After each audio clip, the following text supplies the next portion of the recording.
Assalamualaikum warahmatullahi wabarakatuh. Innal hamdalillah alladzi arsala rasulahu bil huda wa dinil haq liyudhhirahu ala dini kullihi wa kafa billahi syahida. Asyhadu an la ilaha illallah wahdahu la syarikalah wa asyhadu anna Muhammadan abduhu wa rasuluh. Allahumma salli wa sallim ala Muhammadin wa ala alihi wa ashabihi ajma'in. Qala Allah Ta'ala fil Qur'anil Karim, A'udzu billahi minasyaitonir rajim. Ya ayyuhalladzina amanu ittaqullaha haqqa tuqatih wa la tamutunna illa wa antum muslimun. Wa qala Allah Ta'ala aidan, alladzina immakanahum fil ardi aqamus shalah wa atawuz zakah wa amaru bil ma'ruf wa nahaw 'anil munkar walillahi 'aqibatul umur. Hadirin jamaah sidang Jumat yang senantiasa mengharap ridha Allah Subhanahu wa taala. Kesempatan yang baik ini marilah kita gunakan untuk lebih meningkatkan syukur kita kehadirat Allah Subhanahu wa taala yang telah memberikan limpahan nikmat rahmat karunia pada kita sekalian. Yang paling utama, Allah telah memberikan kesempatan kepada kita untuk melaksanakan sholat Jumat berjamaah. Tentunya semua ini adalah semata-mata berkat perkenan, rahmat dan ridho dari Allah Ta'ala pada kita sekalian. Tanpa rahmat, perkenan dan ridho dari Allah Subhanahu wa taala, tidaklah mungkin kita bisa dapat hadir memenuhi panggilan Allah di tempat yang berbahagia ini. Mengapa demikian, hadirin yang dimuliakan Allah? Banyak di antaranya yang mengaku dirinya muslim, mengaku dirinya orang-orang yang beriman. Namun saat ini masih banyak sekali di jalan-jalan yang malah melintang sana kemari, menyibukkan dirinya untuk hanya urusan dunia. Oleh karena itu kita bersyukur hadirin, Allah masih pelihara dengan petunjuknya, dengan hidayahnya, dengan rahmatnya, sehingga kita dapat mampu untuk hadir di kesempatan yang berbahagia ini. Salawat dan salam semoga tetap tercurah atas junjungan Rasulullah Sallallahu Alaihi Wasallam yang telah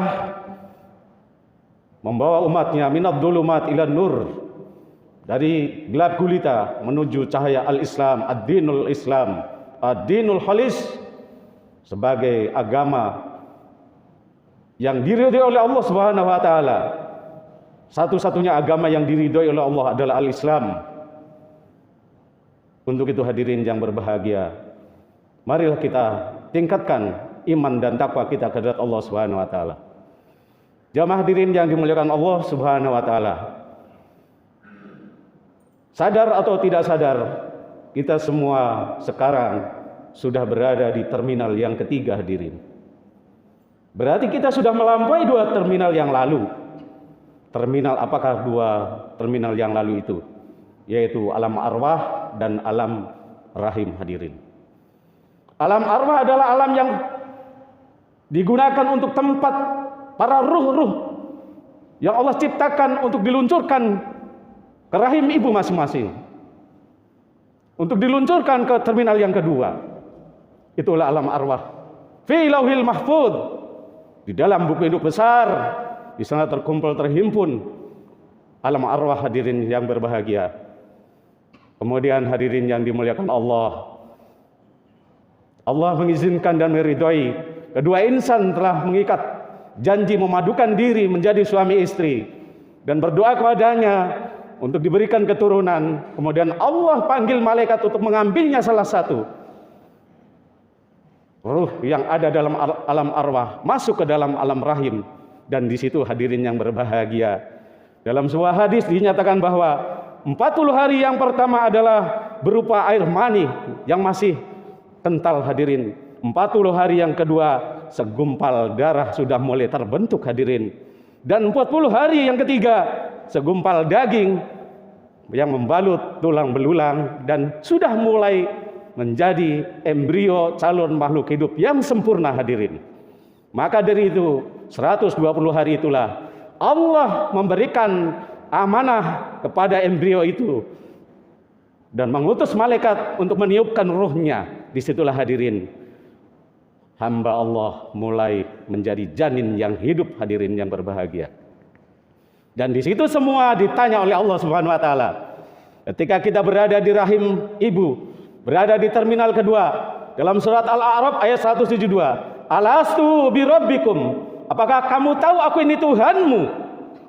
Semua janin yang ada dalam rahim ibu itu menjawab, qalu bala syahidna, betul ya Allah, engkau adalah Tuhanku. Benar ya Allah, engkau adalah Tuhanku. Jamaah hadirin yang dimuliakan Allah Subhanahu wa taala. Janji yang pertama yang diikatkan kepada seorang hamba dari Allah Rabbul Izzati kepada hambanya, itu yang pertama pada saat di rahim ibu hadirin. Apakah gerangan? Allah memberikan empat hal yang Allah berikan kepada hambanya, calon manusia yang nanti akan meluncur di permukaan bumi ini hadirin. Yang pertama adalah Allah janjikan tentang rizkinya. Bagaimana rizkinya? Itu sudah ditakdirkan oleh Allah Subhanahu wa taala. Yang kedua, tentang batas umurnya, batas usianya Allah takdirkan juga hadirin. Yang ketiga, tentang amalannya, pekerjaan hidupnya Allah sudah takdirkan juga.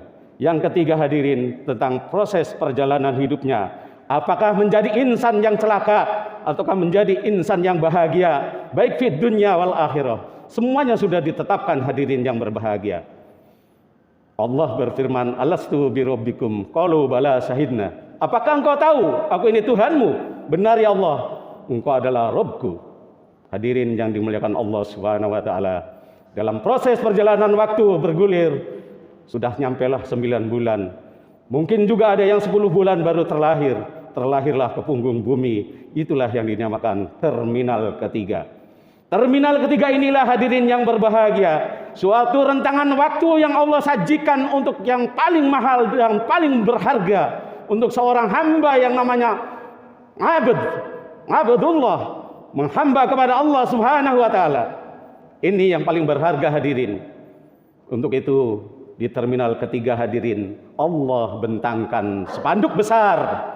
Allah bentangkan spanduk besar dalam surat Al-Qasas surat 28 ayat 77. Wabtaghi fima atakallahu daral akhirah wala tansa nasibaka minad dunya wa ahsin kama ahsanallahu ilaika wala tabghil fasada fil ard innallaha la yuhibbul mufsidin. Persiapkan bekal apa saja kamu wahai fulan, wahai manusia, wahai orang-orang yang beriman. Kalian sesungguhnya akan berangkat menuju ke alam keabadian, berangkat menuju ke alam baka, berangkat menuju ke alam yang lebih baik daripada sekarang. Khairul laka minal ula, alam yang lebih baik daripada sekarang. Khairu abqa, dan alam yang kekal abadi, itulah akhirat hadirin. Untuk itu hadirin, dari ayat itu menyatakan bahwa berarti kita sekarang sudah berada di punggung bumi, di terminal ketiga ini hanya sementara, hanya mampir, bagaikan seorang musafir kepanasan dalam sebuah perjalanannya, kemudian ada gubuk, ada saung, kita berteduh sebentar, dan tidak mungkin kita akan lama-lama di gubuk itu hadirin.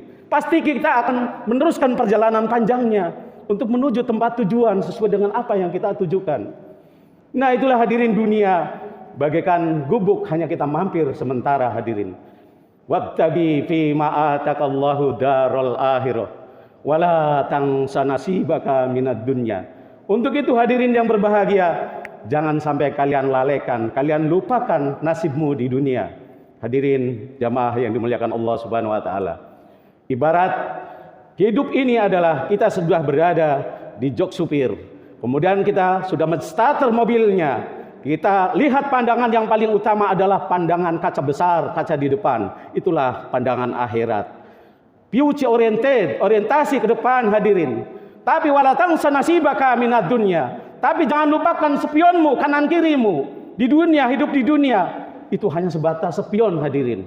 Agar kita terjaga dari fitnah, agar kita terjaga terhindar dari kemiskinan, agar kita terhindar dari kebodohan, agar kita terhindar dari sesuatu yang malas. Maka dari itu wala tansa nasibaka minad dunya. Jadi hadirin yang berbahagia, kita di dunia ini tidak boleh kita malas. Malas dalam tidak kreatif untuk mengumpulkan amal soleh. Malas dalam arti kita tidak mampu untuk terus membenahi diri, memberikan nuansa-nuansa penambahan ilmu kita untuk menuju kepada ibadah yang sempurna. Kita terus ngaji dan terus ngaji. Karena sesungguhnya belajar dan ngaji itu adalah sesungguhnya merawat jiwa kita hadirin. Jamaah hadirin yang dimuliakan Allah. Jiwa kita ini adalah harus dirawat. Karena disitulah ada iman. Untuk apa? Dengan merawat jiwa dan iman kita dirawat, akan membuahkan, kita akan melakukan sebuah ketakwaan kepada Allah Subhanahu wa taala. Dengan takwa akan berbuah amal soleh. Dan amal soleh ini adalah satu-satunya andalan kita yang akan dibawa mendampingi kita selama-lamanya setelah berada di terminal keempat dan terminal kelima hadirin. Berada di terminal keempat dan terminal kelima. Inilah fungsinya amal soleh. Hadirin yang dimuliakan Allah Subhanahu wa taala, kita lanjutkan dalam surat Al-Qasas tadi. Wala tansa nasibaka minad dunya wa ahsin kama ahsanallahu ilaika. Untuk itu berbuat baiklah sesama manusia sebagaimana Allah telah berbuat baik kepadamu. Jadi kita wajib hukumnya. Karena itu adalah fi'il amr. Wajib hukumnya kita berbuat baik sesama manusia. Sesama manusia sebagaimana Allah telah berbuat baik pada kita. Jelas Allah banyak sekali berbuat baik pada kita. Yang tadinya bukan siapa-siapa, kita sekarang hidup, punya kesehatan, punya kekuatan, ya. Alhamdulillah Allah berikan istri, Allah berikan rumah. Yang tadinya dari kampung mungkin tidak bawa apa-apa, sekarang ada rizki. Kita syukuri semuanya. La in syakartum la azidannakum wa la in kafartum inna adzabi lasyadid. Barang siapa yang terus bersyukur atas nikmat Allah, pasti Allah akan tambah lagi nikmatnya. Allah akan berkahkan lagi nikmatnya. Wala in kafartum in adzabi lasyadid. Tapi barang siapa yang ingkar dan kufur, enggak mau bersyukur atas segala nikmat Allah yang Allah berikan pada kita, li adzabi lasyadid. Allah akan adab dengan adab yang keras, bagaikan kerupuk dikremes habis. Itulah hanya sekejap bagi Allah Subhanahu wa taala, karena itu balasan bagi hamba yang tidak mau bersyukur kepada Allah Subhanahu wa taala. Wa asin kama ahsanallahu ilaika wa la tabghil fasada fil ard. Janganlah kalian berbuat kerusakan di muka bumi ini. Innallaha la yuhibbul mufsidin. Sesungguhnya Allah tidak suka pada orang-orang yang berbuat kerusakan di muka bumi ini. Hadirin yang dimuliakan Allah Subhanahu wa taala. Lambat laun terus dunia ini memperdaya kita sehingga kita lupa, kita lalai dengan janji pada saat kita berada dalam rahim ibu hadirin. Namun saking kasih sayangnya Allah, Allah tidak diam. Allah pun membimbingnya dengan Al-Qur'anul Karim. Allah berikan Al-Quranul Karim sebagai bimbingan untuk hidup manusia, agar manusia tidak tersesat hidupnya, tidak memilih jalan sesuai hawa nafsunya masing-masing. Inilah petunjuk. Dan belum cukup ini saja, Allah pun beri guidance, beri pembimbing, sosok figur Rasulullah SAW dalam contohnya, dalam sunnah-sunnahnya. Masya Allah, itu saking kasih sayangnya. Sehingga lengkaplah kita untuk menapaki hidup ini dengan tegas, menapaki hidup ini dengan rahmat, menapaki hidup ini dengan barokah. Al-Quran dan Sunnah berada di jalan kita untuk terus membimbing diri kita, agar kita pada saat al-maut menghampiri diri kita, kita sudah siap hadirin yang berbahagia. Jamaah hadirin yang dimuliakan Allah Subhanahu wa taala. Batas kehidupan perjuangan manusia tidak ada lain adalah al-maut. Ketika al-maut menghampiri diri kita, Allah berfirman, Inna lillahi, sesungguhnya kami semua milik Allah. Wa inna ilaihi raji'un, dan sesungguhnya kamu semua ini adalah akan kembali kepada Allah Subhanahu wa taala. Lillahi ma fis samawati wa ma fil ard. Kepunyaan Allah semua ada yang di langit dan yang ada di bumi. Oleh karena itu hadirin yang berbahagia, ketika al-maut menghampiri diri kita, disitulah mulai terbuka pintu gerbang, yaitu terminal yang keempat hadirin. Terminal yang keempat sudah mulai berproses pada diri kita. Harta, kedudukan, pangkat, jabatan, keindahan dan kemewahan sudah tidak berguna lagi. Rizki, uang yang telah kita kumpulkan semua tidak berguna lagi. Nah hadirin yang berbahagia, mumpung sekarang kita masih berada di terminal yang ketiga, kita sangat dibolehkan oleh Allah untuk terus menambah dan menambah amal soleh, menjadi amal soleh semakin gemuk. Jangan sampai nanti menemani kita amal soleh itu bagaikan lidi, kurus kerontang, karena kita ogah-ogahan melakukan amal-amal soleh itu hadirin. Punya rizki ditumpuk dan ditumpuk-tumpuk tidak bermanfaat. Padahal sesungguhnya rizki itu bisa dibawa mati hadirin. Rizki itu bisa dibawa mati, tapi caranya tidak dibawa sendiri. titipkan di majelis taklim, titipkan di masjid sebagai sarana untuk ibadah kepada Allah, titipkan di fakir miskin, semua, dan kita berangkat hanya sendirian hadirin. Istri ditinggal, anak ditinggal, kedudukan, pangkat, jabatan semua ditinggal, dan kita berada di alam barzah. 7 langkah kemudian alam barzah, kita sudah masuk di sana. Alam kubur itu hanya sementara hadirin, dan meninggalkan para pengubur itu meninggalkan 7 langkah, mulai ruhnya dimasukkan kembali, ruhnya dimasukkan kembali. Hadirin yang berbahagia, manusia sesungguhnya terdiri 2 unsur, jasad dan ruh. Dipadukan oleh Allah, terjadilah jiwa hadirin. Jiwa itu mampu untuk mengumpulkan, melakukan secara kreatif untuk mengumpulkan amal-amal soleh. Jadi mumpung berada di dunia ini, kita masih mampu untuk mengendalikan amal soleh. Apakah amal soleh ini hanya cukup kecil begitu saja, ataukah kita teruskan agar amal soleh kita banyak? Ahsanu amala, dan amal soleh itu baik hadirin yang berbahagia. Inilah di dunia. Ketika kita sudah berada di terminal keempat, jiwa kita sudah lemah. Jiwa kita tidak berdaya lagi. Siapa yang berdaya? Amal soleh ini hadirin yang berdaya. Amal solehlah yang menguasai jiwa kita, yang menuntun kita, yang membimbing kita, yang menenangkan kita, berkat ridho dan rahmat dari Allah Subhanahu wa Ta'ala. Hadirin yang berbahagia, kalau itu tahu hadirin, mumpung kita berada di terminal ketiga, keluarkan seoptimal mungkin apa yang kita lakukan. Rangkaian ibadah sesuai dengan contoh Rasulullah SAW, mulai dari dengan bangun tidur sampai tidur kembali, kita teruskan hadirin yang berbahagia. Rasulullah SAW tidak pernah meninggalkan rangkaian-rangkaian ini. Di antaranya beristighfar setelah tidur hadirin. Setelah tidur beristighfar dan mengucapkan alhamdulillahilladzi ahyana ba'dama amatana wa ilaihin nusur. Setelah itu hadirin yang berbahagia, segera bergegas ke kamar mandi untuk mengambil air wudhu, melaksanakan qiyamul lail setiap harinya. Jangan ditinggal hadirin. Qiyamul lail lakukan. 2 rakaat salam sampai dengan 4 kali salam, tutup dengan witir 3 rakaat, itu adalah sempurna hadirin. Setelah itu hadirin yang berbahagia, kita lantunkan, mengaji, terus tartil, lanjutkan Al-Quran ayat demi ayat sampai dengan khatam, dan kita lanjutkan lagi. Setelah itu hadirin menunggu datangnya adzan, kita berangkat ke masjid dengan ikhlas. Itulah dicatat sebagai amal soleh.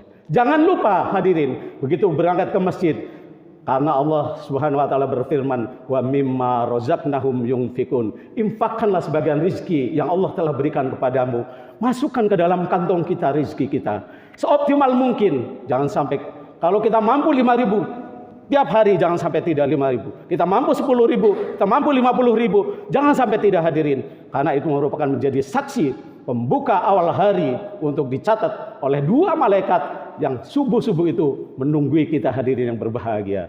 Malaikat yang pertama ketika kita bersedekah, ya Rabb, muliakan, berkahkan orang yang sedang berimpak tadi. Tapi malaikat yang satunya, ya Rabb, orang ini sudah banyak hartanya tapi pelit, musnahkan, hancurkan ya Allah. Lihat hadirin hadisnya di Bulughul Maram seperti itu. Ngeri sekali hadirin yang berbahagia. Semuanya ada konsekuensinya. Untuk itu hadirin yang berbahagia, di terminal keempat ini adalah hanya sementara. Nanti akan datang yaumul ba'ats, hari berbangkit, dan hari berbangkit diawali dengan yaumil qiyamah. Yaumil qiyamah itu adalah hari semuanya hancur, lebur, dan semuanya akan kembali kepada Allah sebagai dataran yang luas, dan semua akan berbondong-bondong. Dalam surat Az-Zumar dikatakan hadirin yang berbahagia, orang ada ashabul yamin wa ashabus simal, golongan kanan dan golongan kiri. Golongan kanan adalah berombong-rombong orang yang menuju pada al-jannah, dan golongan kiri adalah berombong-rombong juga hadirin yang menuju nar. Naudzubillah min dzalik. Ini sesuai dengan kreativitas amal soleh dan amal unggulan yang dilakukan pada saat kita berada di terminal ketiga. Semoga kita mampu mencikapi hidup ini. Mumpung kita berada di terminal yang ketiga, kita lakukan seoptimal mungkin dengan perbanyak amal-amal soleh agar menjadi amal unggulan di hadapan Allah Subhanahu wa Ta'ala. A'udzubillahi minasyaitonirrajim. Bismillahirrahmanirrahim. Fabima rahmatin minallahi linta lahum walau kunta faddan ghalidal qalbi lam faddu min hawlik fa'fu anhum wastaghfir lahum wasyawirhum fil amri fa idza azamta fatawakkal 'ala Allah innallaha yuhibbul mutawakkilin wa qur rabbighfir warham wa anta khairur rahimin. Ya ajmain. Qala Allah Ta'ala fil Qur'anil Karim, a'udzubillahi minasyaitonir rajim. Huwallazi la ilaha illahu alimul ghaibi wasyahada huwar rahmanur rahim. Hadirin jamaah yang dimuliakan Allah Subhanahu wa taala. Keberakhiran daripada hamba Allah yang beriman, bertakwa kepada Allah Subhanahu wa taala, kemudian melakukan amal-amal soleh, tidak ada lain keberakhirannya, ujungnya adalah fil jannah. Allah Subhanahu wa taala berfirman dalam surat Al-Kahfi, surat 18 ayat 110, ayat yang terakhir. A'udzubillahi minasyaitonir rajim. Faman kana yarju liqa'a rabbi falyamal amalan sholihan wa la yusyrik fi ibadati rabbih ahada. Barang siapa yang akhir hidupnya ingin jumpa dengan Rabb-nya, ingin bertemu dengan Allah Subhanahu wa taala. Tafsir Ibnu Katsir jilid 4 menyatakan, hadirin yang berbahagia, perjumpaan yang paling indah, yang paling mulia seorang hamba dengan Al-Khaliq itu fil jannah. Nanti bukan alam gaib lagi hadirin, karena kita sudah berada di sana. Itu alam nyata. Makanya ayat itu menyatakan famangkana, barang siapa yang ingin, baik min dzakari wal unsa, baik laki-laki maupun perempuan. Famangkana yarju liqa'a rabbi, ingin bertemu dengan Rabb-nya. Syaratnya dua hadirin. Fal ya'mal amalan sholihan. Hendaklah kalian melakukan amal-amal soleh saja. Hendaklah kalian, kita semua melakukan amal-amal soleh saja. Pertanyaannya, amal soleh itu apa? Amal yang sesuai dengan Al-Quran dan Sunnah, kemudian ikhlas menjalankannya. Saya garis bawahi, amal soleh adalah amal yang sesuai dengan Al-Quran dan Sunnah, kemudian ikhlas menjalankannya, itulah amal soleh. Fal ya'mal amalan sholihan. Hendaklah kalian melakukan amal-amal soleh saja. Yang kedua syaratnya, wala yusyrik fi ibadati rabbih ahada. Dan jangan kalian melakukan kemusyrikan sedikit pun di dalam ibadahnya. Kita sudah bagus, sudah ibadahnya tekun, ibadahnya rapi, namun dalam hati kecil masih ada keyakinan-keyakinan bukan kepada Allah Subhanahu wa taala. Naudzubillah min dalik. Itu akan layah batana amaluhum, akan terhapus amal-amalnya. Naudzubillah min dalik hadirin. Itulah penyakit yang paling dahsyat, penyakit yang paling berbahaya adalah kemusyrikan hadirin. Itu akan melibas semua amal-amal soleh kita, yang mulai dari kecil kita terus diajari oleh ayah kita, ibu kita melakukan ibadah, namun kita masih ada keyakinan kepada selain Allah Subhanahu wa taala. Itu sangat berbahaya hadirin. Makanya fal ya'mal amalan sholihan. Hendaklah kalian melakukan amal soleh saja, wala yusyrik fi ibadati rabbih ahada. Dan jangan sampai kalian melakukan kemusyrikan sedikit pun di dalam ibadahnya. Itulah hadirin yang dimuliakan Allah. Semoga Allah merahmati, meridai kita semua, menjadikan diri kita istiqomah, mumpung al-maut belum menghampiri diri kita. Kita terus beramal soleh, melakukan kebaikan-kebaikan, bersilaturahmi, bersedekah, melakukan sholat berjamaah yang tepat waktu, jangan sampai kita tinggalkan. Terus melakukan sholat-sholat rawatib, sholat-sholat sunnah yang menyertainya, jangan sampai kita tinggalkan, karena semua adalah amalan unggulan yang telah dicontohkan oleh Rasulullah sallallahu alaihi wasallam. Innallaha wa malaikatahu yusholluna 'alan nabi ya ayyuhalladzina amanu shallu 'alaihi wa sallimu taslima. Allahumma shalli wa sallim ala